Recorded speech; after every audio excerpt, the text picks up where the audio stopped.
Welcome back to Mark Carney's book club. Today I am wrapping up chapter 9 on the COVID crisis, how we got here. And the last two parts of this chapter have been very much about how human lives are valued, not by us people, but by the systems that exist, and how decisions are made when it comes to public health crisis based on these values. In the last part, he just brought in the quality of life aspect of this valuation method, which needs to obviously be considered. And so this next section is called A Return to the Perils of Relying on Subjective Value.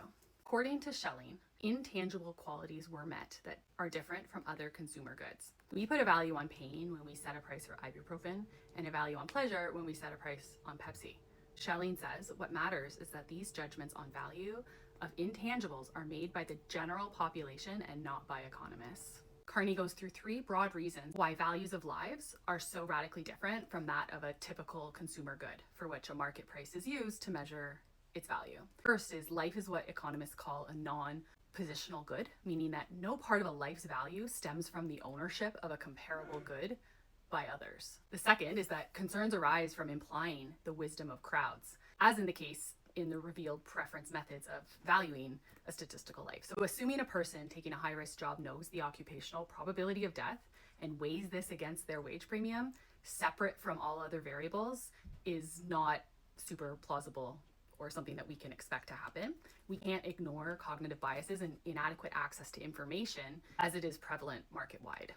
Evidence that the biases and limited information of respondents may prevent studies from yielding worthwhile results is most apparent when dealing with quality of life. Research has found that the general public tends to overestimate the negative impact of many, though not all, health conditions, and that the things we focus on in a preference question are often not what ends up mattering in actual experience. The results of a quality of life survey thus speak more to our fears of losing a leg than to the quality of life of somebody who has actually lost a leg.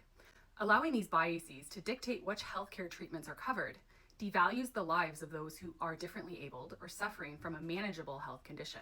The third broad reason why values of life should be treated differently is that all of the methods previously outlined for valuing a life are descriptions of how people value their life without any thought to how we should value their life. Employing VSL can give the appearance of moral impartiality, but it actually is a moral choice.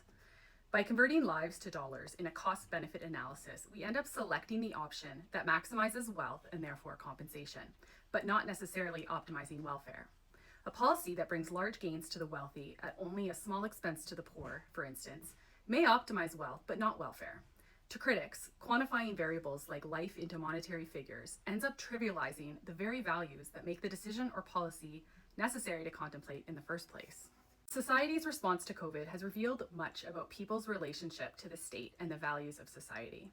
Most fundamentally, when faced with catastrophe, governments and citizens drew on their core values and made decisions based on human compassion and not financial optimization. Taking our cue from these revealed values to develop a framework for managing the twin crises, let's now turn to how governments have responded, how people have behaved, and what that reveals about the relationship between value and values.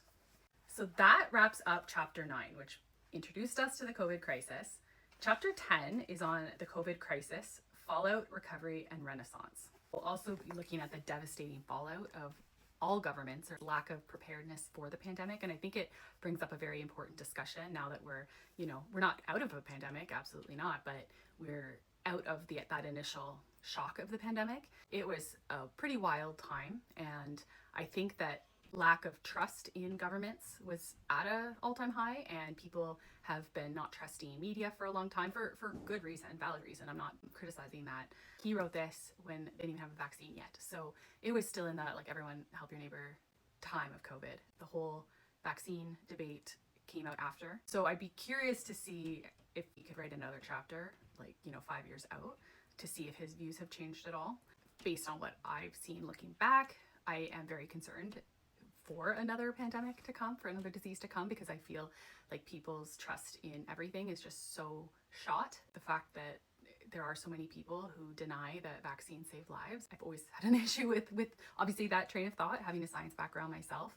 Vaccines work and they've eradicated so many childhood diseases, and to see, the measles come back and kids getting sick and parents not protecting their children against these diseases because of misinformation they've heard and distrust in the system. It's really tragic, and I don't think it's a personal failing of those people. I heard a good quote by someone on TikTok, of course, and they said, "You don't have to admit you were wrong. You just have to admit you were lied to." I think that is something that we need to foster a bit. Everyone holds certain biases based on whatever echo chambers they are in on the internet. And the more that we can kind of understand where other people are coming from, the more we can all come together. And what's happening right now in Canada is definitely making Canadians come together just as much, if not more, than during the pandemic. I've never seen so much solidarity and Canadian pride. In tough times, it is heartening to see that Canadians will come together and support each other. So anyway, stay tuned for chapter 10 starting tomorrow.